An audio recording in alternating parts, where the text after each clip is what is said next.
While farmers work hard to grow the best crop, their Iowa Corn Checkoff investments are working to foster industry connections to help companies replace petroleum with corn. Additional research is finding even more uses for corn and discovering new ways and practices to help farmers get the most out of their crop. The Iowa Corn Checkoff, working hard for Iowa's corn farmers. Go to iowacorn.org to learn more. The mighty and resilient Merrimack River, carving through the communities of our great region. My name is Linda Lorden, proud president of Merrimack County Savings Bank. And like the river that serves as our namesake, we're a constant yet ever-changing presence. Because to us, it's bigger than banking. It's about powering communities and putting people first. It's about knowing where you came from and where you're going. That's Merrimack style. Visit us at themerrimack.com.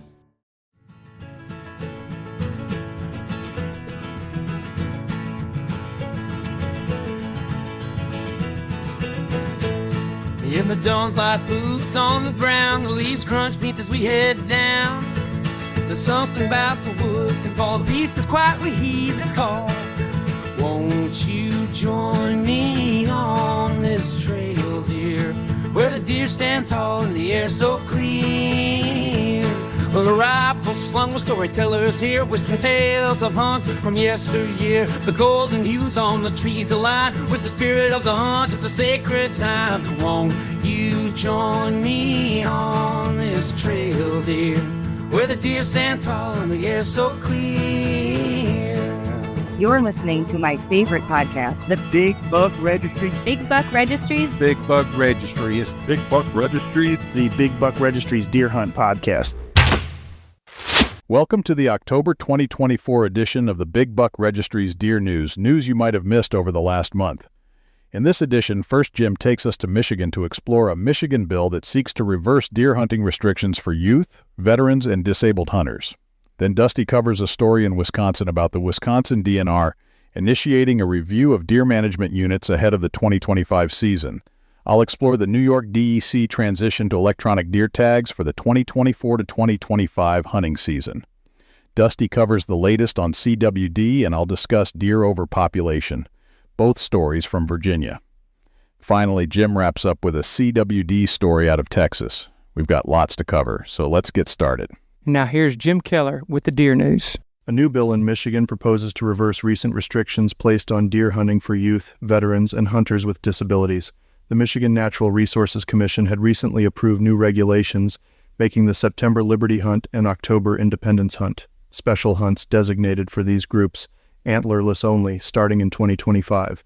This decision aimed to reduce the overpopulation of white-tailed deer in the Lower Peninsula, an issue that has caused environmental strain, crop damage, and an increase in vehicle collisions. Proponents of the new bill believe that these restrictions unfairly limit the hunting experiences of underrepresented groups, particularly young hunters and disabled veterans. Supporters of the bill argue that hunting for antlered deer, especially bucks, holds greater significance for many hunters, as it offers a sense of accomplishment and provides more engagement with the tradition of hunting.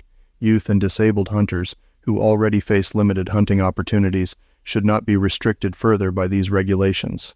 Additionally, some critics of the antlerless-only rule believe that reducing the number of hunters allowed to harvest bucks may discourage participation in hunting, which is already declining in Michigan. On the other side of the debate, wildlife management experts stress the importance of focusing on antlerless deer to control the population effectively. They argue that by increasing the harvest of does, the population growth can be curbed more efficiently, helping to address the ecological challenges posed by too many deer in the region. These challenges include habitat destruction and the spread of diseases like chronic wasting disease, CWD, which poses long-term risks to the deer population. The Wisconsin Department of Natural Resources, DNR, is currently reviewing the boundaries of its deer management units, DMUs, with potential modifications expected before the 2025 hunting season. This review is particularly focused on DMUs located in the northern and central forest zones, as well as the metropolitan subunits and boundary lines between forest and farmland zones. The DMUs are crucial for establishing regulations related to antlerless deer hunting, which have historically been a point of contention among hunters and wildlife managers. Unlike antlered deer regulations, which are generally less controversial, the allocation of antlerless tags can lead to significant disagreements.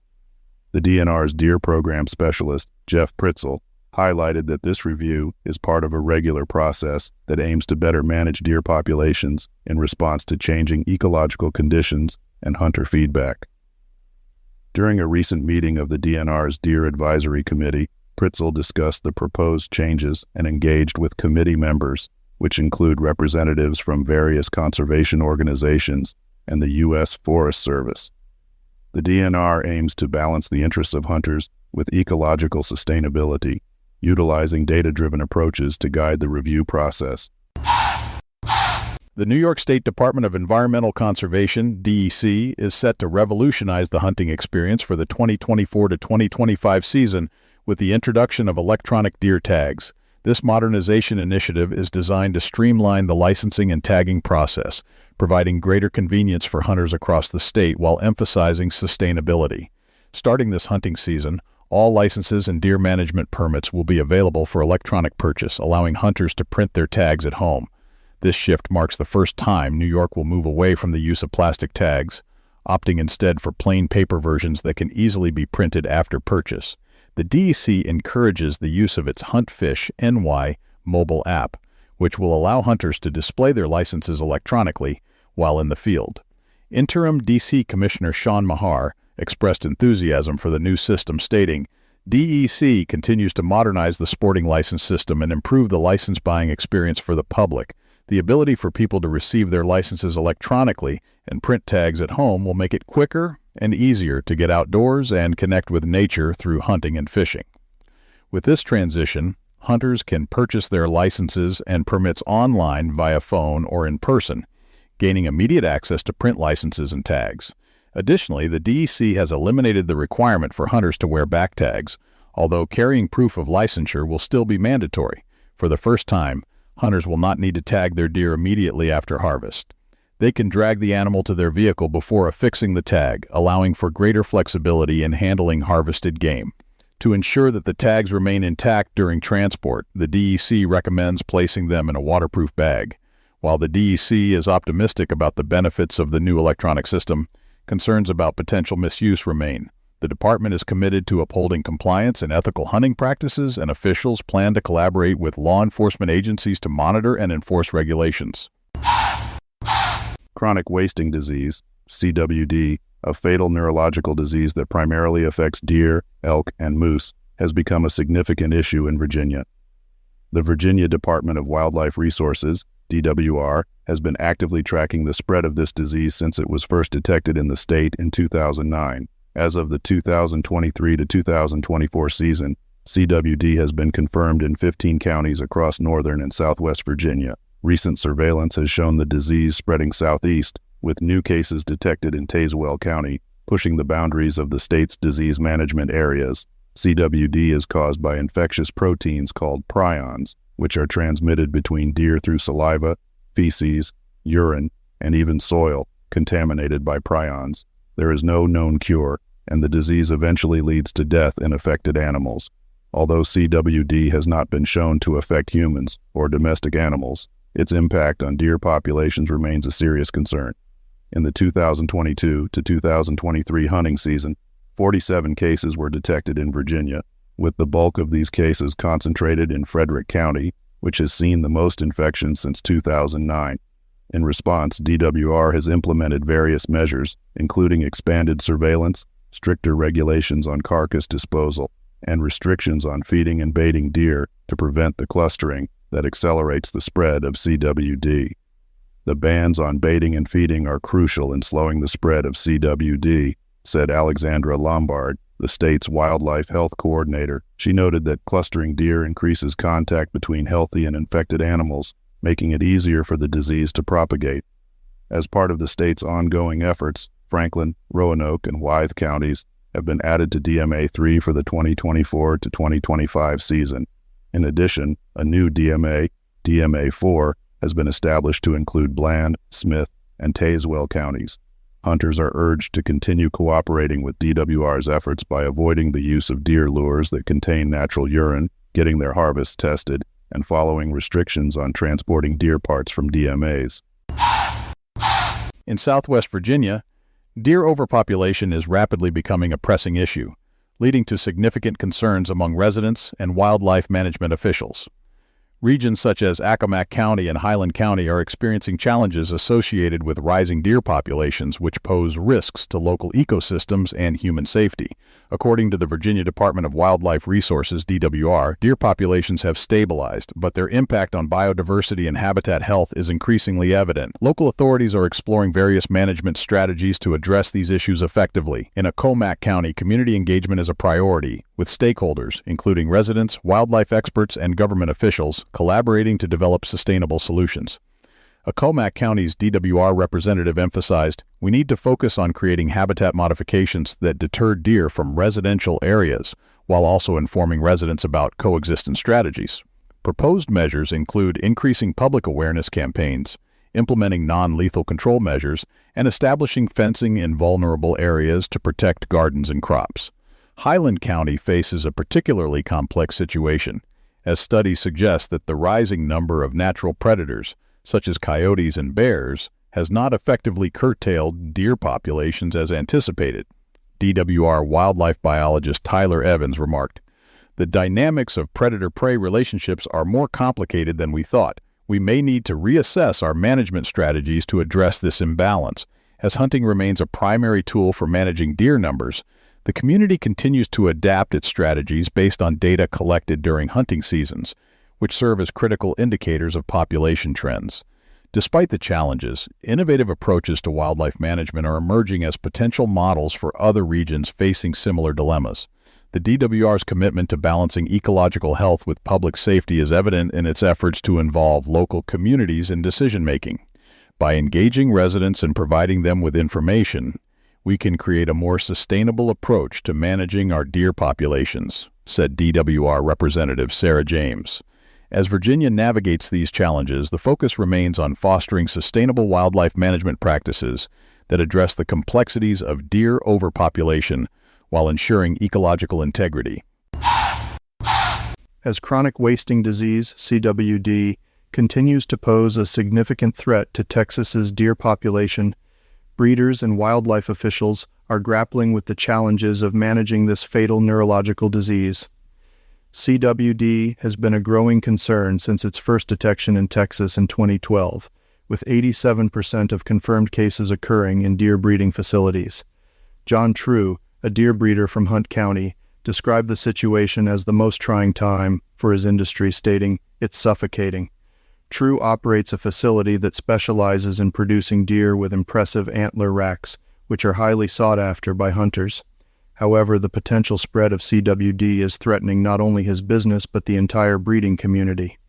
CWD, first identified in Colorado in 1967, has spread to 35 states, leading to stringent regulations aimed at controlling its impact. In Texas, if a deer tests positive for CWD, the Texas Parks and Wildlife Department, TPWD, establishes a surveillance zone around the affected breeding facility. Currently, there are 9 containment zones and 23 surveillance zones across the state. Experts believe that the disease primarily spreads when infected deer are sold or when hunters transport contaminated carcasses. This can lead to environmental contamination, as CWD prions can persist in soil and water. As part of their management strategy, the TPWD mandates that all deer that die on breeding facilities must be tested for CWD, and positive cases trigger investigations to identify other potentially exposed animals. However, these regulations have led to a rift between breeders and wildlife officials.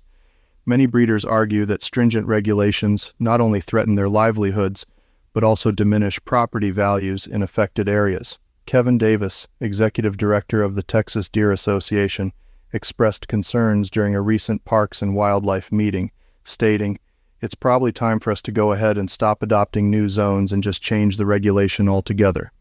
While the deer breeding community expresses distrust towards the TPWD's management approach, conservationists stress the importance of these regulations for protecting Texas's wildlife.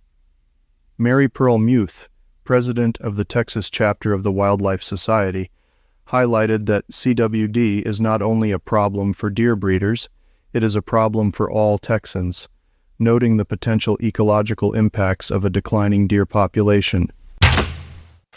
That concludes this month's edition of the Big Buck Registry's Deer News. If you have any ideas for future topics or have questions about any of these topics, please email me at jim@bigbuckregistry.com. I'm Dusty Phillips. I'm Jim Keller. And I'm J. Scott Ammon. And thank you for tuning in to the Big Buck Registry's Deer Hunt podcast. We can be found on Apple, Spotify, or wherever you listen to podcasts. If you would like to support us and our cause, please consider buying some merchandise off of our merch page by visiting www.bigbuckmerch.com. Catch you next time, and good luck in the deer woods. As we move on with hearts so strong, echoes of nature sing our song. In every rustle, a story's told of days gone by and hunts of old. Listening close to Deer Hunt by the Big Buck Registry, sharing tips and tales, it's where we ought to be. You might think Iowa grows corn, but the truth is, corn grows Iowa. While farmers work hard to grow the best crop, their Iowa corn checkoff investments are hard at work too. Opening local and global markets for corn and corn-fed products, educating drivers on unleaded 88 as the best fuel at the pump, finding new uses for corn, and sharing the farmer's story. Iowa corn farmers are backed by researchers, educators, market experts, and more to keep corn growing Iowa. Stop by O'Reilly Auto Parts for the power, performance, and reliability of a new Super Start battery. Visit O'ReillyAuto.com. O'Reilly Auto Parts.